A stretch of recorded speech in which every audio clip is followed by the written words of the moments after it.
ఐదేళ్లలో కేసీఆర్ 4 లక్షల కోట్ల అప్పులు చేస్తే రాష్ట్రానికి శాశ్వతంగా పనికొచ్చే నిర్మాణాలు చేసిందని, కానీ రేవంత్ పాలనలో అనుముల కుటుంబ ఆస్తులు అమాంతం పెరిగాయన్నారు. సీఎం అన్నదమ్ములు, బామ్మర్ది కుటుంబ సభ్యులు అందరి ఆదాయం భారీగా పెరిగిందన్నారు.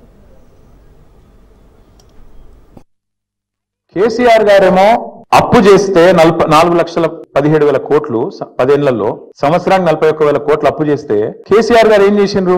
ఒక్కొక్క ఇటుక పేర్చుకుంటా రాష్ట్రానికి శాశ్వతంగా పనికొచ్చే నిర్మాణాలు చేపట్టింది. మరి మీరేం చేస్తున్నారు?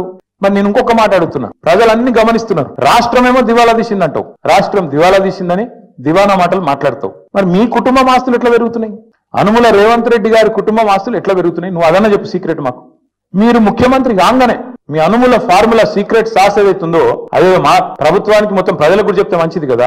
ముఖ్యమంత్రి అయిన 6 నెలల లోపలనే మీ అన్న అనుముల జగదీశ్వర్ రెడ్డి గారు 1000 కోట్ల పెట్టుబడి పెడతా అని మీతో ఒప్పందం కుదుర్చుకుంటాడు. మీ అల్లుడు వెంకట నరసింహారెడ్డి అనుకుంటా ఆయన పేరు, ఆయన కొన్ని 1000 కోట్లతోని ఫార్మా కంపెనీ పెడతా అని చెప్పి లగచర్లకు వస్తాడు. ఎక్కడికి వెళ్ళి వచ్చినాయి 1000 కోట్లు? మీ అన్నకు, మీ అల్లుడికి. మీ అల్లుడు వారి తండ్రి మీ వియ్యంకుడు. నీ అల్లుడు ఆస్తి పెరుగుతుంది, నీ బామ్మర్ది ఆస్తి పెరుగుతుంది, నీ కొండలరెడ్డి ఆస్తి పెరుగుతుంది, తిరుపతి రెడ్డి ఆస్తి పెరుగుతుంది, నీ వియ్యంకుని అప్పులు రైట్ ఆఫ్ అవుతాయి, నీ ఇల్లు 3 ఇంతలు పెరుగుతుంది. కానీ రాష్ట్రం మాత్రం సంకనాకిపోతుంది, దివాలా అయిపోతుంది. ఎట్లయితుంది మరి ఇది? అందుకే మేము అంటున్నాం, ఈ సీక్రెట్ అన్న చెప్పండి మాకు కూడా, రాష్ట్రానికి చెప్పండి. మీ అన్నదమ్ములు, మీ కుటుంబ సభ్యులు వాళ్ళ అప్పులు, వాళ్ళ ఆస్తుల గురించి కూడా చెప్పు. ఎట్లా పెడుతున్నారు? సడన్గా పెట్టుబడులు పెద్ద ఎత్తున అవి కూడా బయట పెట్టు.